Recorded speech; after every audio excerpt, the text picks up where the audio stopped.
सुप्रभात प्यारे बच्चों, मैं आपकी हिंदी की अध्यापिका प्रेमचंद मेमोरियल पब्लिक स्कूल से चौथी कक्षा में आपका स्वागत करती हूँ।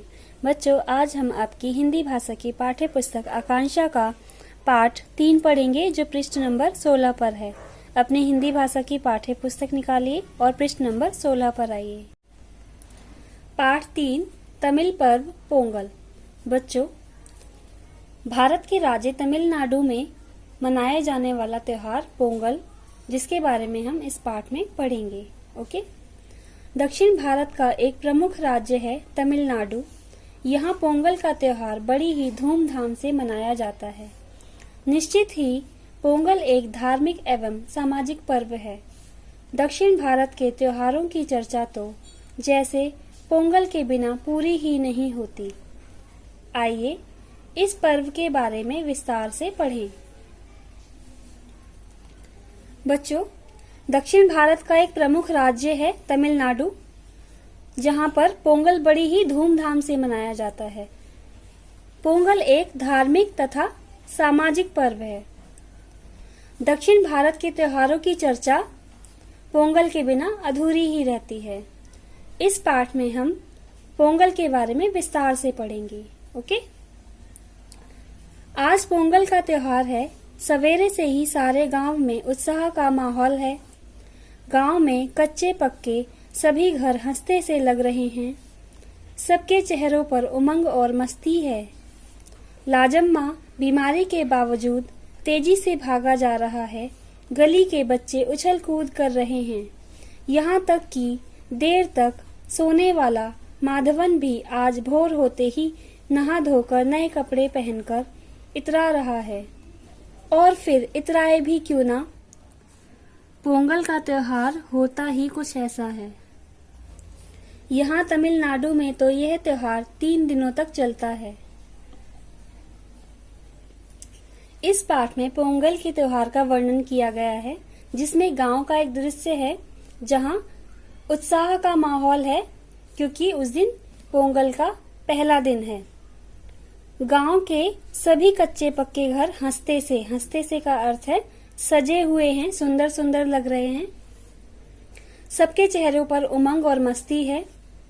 लाजम्मा, उसको कोई बीमारी है जिस वजह से वह ज्यादा उछल कूद नहीं कर सकता, परंतु उस दिन वह भी उत्साहित है और तेजी से भागा जा रहा है। गली के बच्चे उछल कूद कर रहे हैं। यहाँ तक कि देर से सोने वाला माधवन, जो सुबह जल्दी नहीं उठता है, वह भी आज सुबह जल्दी उठकर नहा धोकर नए कपड़े पहनकर इतरा रहा है। और इतराए भी क्यों ना, क्योंकि पोंगल का त्योहार है। वह बहुत खुश है और खुशी से इतरा रहा है। इतराने का अर्थ है गर्व महसूस करना।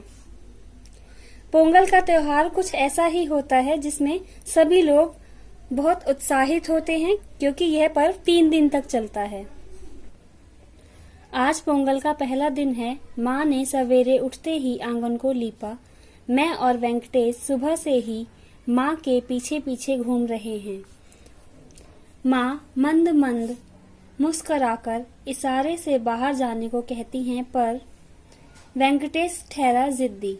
वह माँ से पूछता है, माँ आज कौन सा पोंगल है? भोगी पोंगल, माँ ने फूल चुनते हुए कहा। आज पोंगल का पहला दिन है।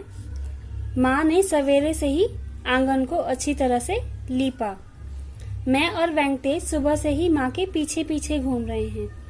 मैं छोटा बच्चा है जो पोंगल त्योहार के बारे में इस पाठ में बता रहा है। माँ उन दोनों की बातें सुनकर धीरे धीरे मुस्कुरा रही हैं और मुस्कुराते हुए इशारे से उन बच्चों को बाहर जाने को कहती हैं, क्योंकि वे आंगन लीप रही थी। पर वेंकटेश बहुत जिद्दी था, इसलिए वह बाहर नहीं जाता। माँ से वहीं पूछने लगता है, माँ आज कौन सा पोंगल है? तब उसकी माँ मुस्कुराकर फूल चुनते हुए उत्तर देती हैं, आज भोगी पोंगल है। माँ आज किसकी पूजा की जाती है?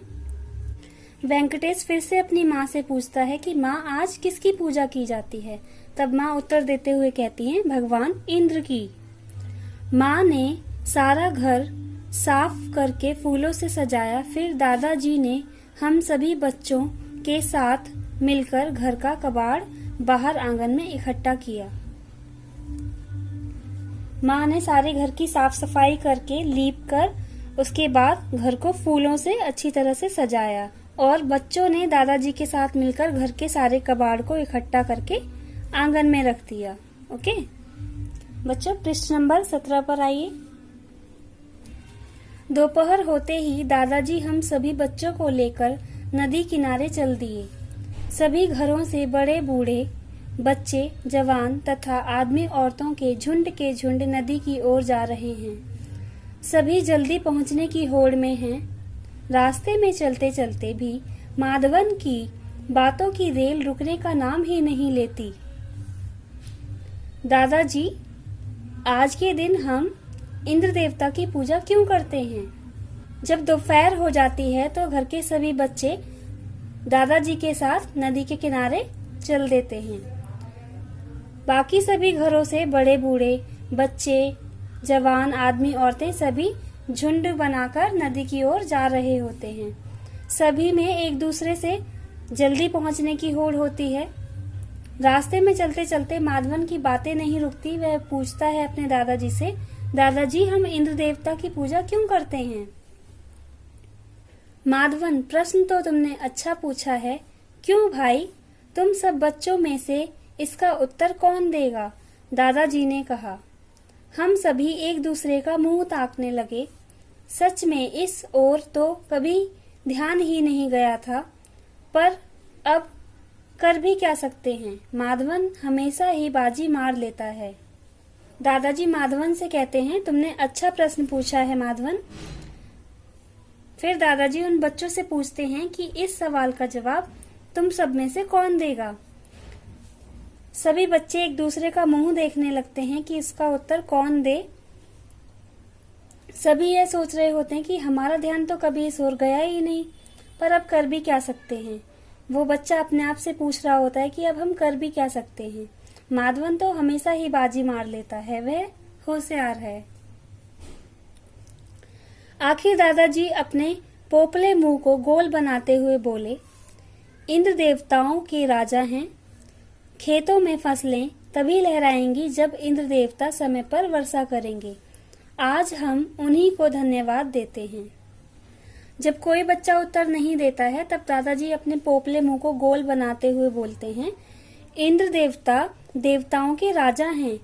खेतों में फसलें भी तभी लहराती हैं, अच्छी फसल भी तभी होती है जब इंद्र देवता समय पर वर्षा करते हैं।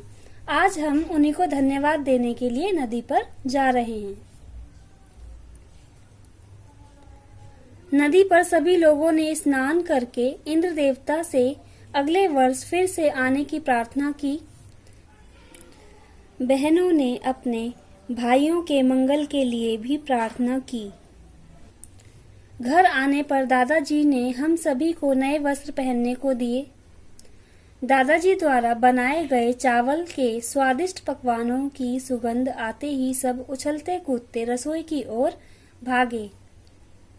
शोभनम तो वैसे ही पेटू है, झट धक्का मुक्की करके सबसे पहले आसन पर बैठ गया।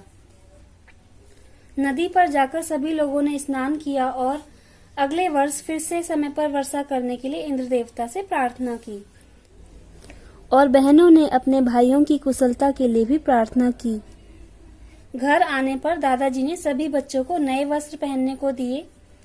दादाजी ने जो चावलों के स्वादिष्ट पकवान बनाए थे, उनकी खुशबू आते ही सभी बच्चे उछलते कूदते रसोई की ओर चले गए। शोभनम तो वैसे ही पेटू है, इसलिए वह सब बच्चों को धक्का मुक्की करके सबसे पहले आगे जाके आसन पर बैठ गया। क्यों दादी, आज नारियल के दूध की गुड़ वाली खीर भी बनाई है ना? नहीं रे, आज तो नहीं बनाई, पर कल तेरे लिए जरूर बनाऊंगी। शोभनम ने दादी से पूछा कि आज आपने नारियल के दूध की गुड़ वाली खीर भी बनाई है ना? तो दादी ने उत्तर दिया, नहीं आज तो नहीं बनाई है, पर कल मैं तेरे लिए जरूर बनाऊंगी। बच्चों, यह पाठ आगे हम अगली कक्षा में पढ़ेंगे। तब तक आप इस पाठ को अच्छी तरह से एक बार और पढ़ेंगे। ओके। यदि आपको इस पाठ से संबंधित कोई प्रश्न पूछना है तो आप बेझिझक पूछ सकते हैं। धन्यवाद।